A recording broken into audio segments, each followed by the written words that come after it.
Well, the first opening verses of Revelation say that this is a revelation of Jesus Christ. That's to say, it was his revelation. It was given to him by God, and it was spoken and written for Jesus, through Jesus, obviously. The Spirit then is God or Jesus indistinguishably in action, in communication. So the Spirit relays those words to our minds, a revelation from Jesus Christ. Where did he get it from? God, the one God of Israel, gave it to Jesus to tell them what must happen in the end time, happen very soon, all about the future kingdom. And Christ then sent his angel to show this to his servant John. So you've got Christ and God and the angel and John, four workers there, haven't you? That's not difficult at all. The point is it comes from God the Father. It was a gift to Jesus Christ. It was relayed by an angel to John, island of Patmos, when he wrote it, recorded these 22 chapters of extraordinary prophetic material, 440 quotations or allusions to the Old Testament. So if you don't grasp the meaning of the Old Testament prophets in general, you're not going to have much clue on Revelation. It's only an expansion then.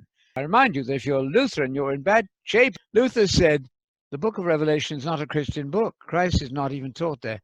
That simply shows how far in the time of Luther they had drifted from a proper understanding. Luther didn't like the messianic kingdom in the prophecies. That's the restoration of Jerusalem as a world empire center. The prophets are full of that.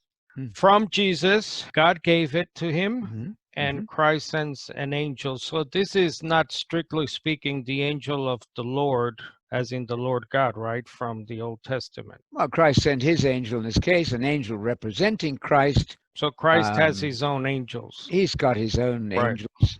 So how should we understand in Revelation 3, twice it says that the Spirit says to the churches. Yes.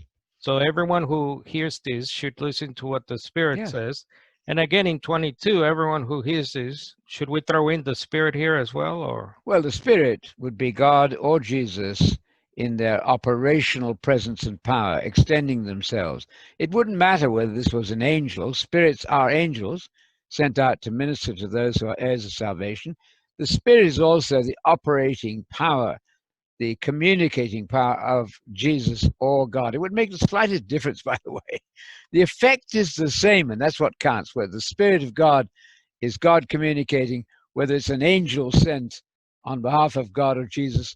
These are the divine words delivered to us for our careful attention. The Spirit of Jesus is a phrase you find in the book of Acts also. That's Jesus' mind projected in words. And we should, as Christians, be hearing and understanding the Spirit of Jesus and the Spirit of God communicating truth. The Spirit is the truth.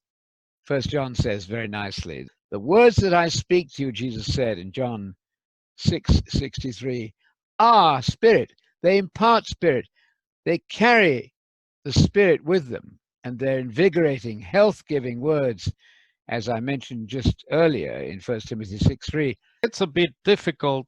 I hope you can appreciate, Anthony. The last chapter, you have the angel there, showed me the river of the water of life. Then in verse 6, the angel is speaking, right?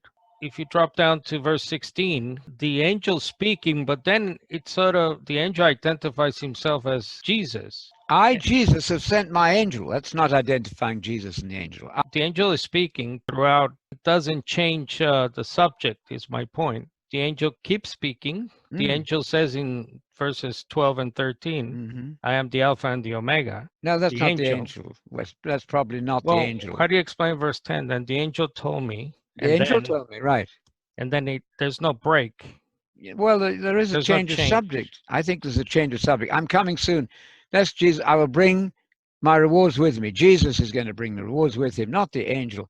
I, Jesus, will repay. So they often switch subjects in the Old and New Testament. Right. Without actually telling you sometimes. Absolutely. That now it's Jesus speaking. Because look at verse 17. Yeah. I forgot about this. The Spirit and the bride. Yes. Say, who's the bride? No, the bride is the believers. We know that. The bride are saying, come. But look at 16. There's no argument there. I defined as Jesus. The speaker is Jesus in 16. Sure, but the point is that the speaker throughout is the angel from verse 10. until you get to 16, and then it's I, Jesus.